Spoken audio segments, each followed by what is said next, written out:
सारा जी एटी आप उपस्थित अच्छा अनेक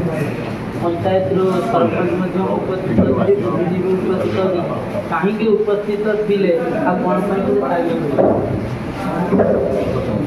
बड़साई ब्लक हूँ मयूरभंज सर्वबृहत ब्लक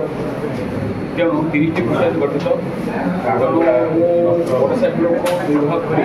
15टी पंचायत माणती ब्लक 2022 मसीह विधानसभा क्वेश्चन कर सरकार जो विज्ञप्ति जारी कले बर्तमान सब माणती जो जी पंचायत अच्छी जी बुद्धिजीवी अच्छा जी पीआरआई मेम्बर अच्छी जी राजीव सहित संश्लिष्ट समस्त लोक उत्साहित माणित्री ब्लक नूतन भाव गठन करने समस्त दलगत निर्विशेष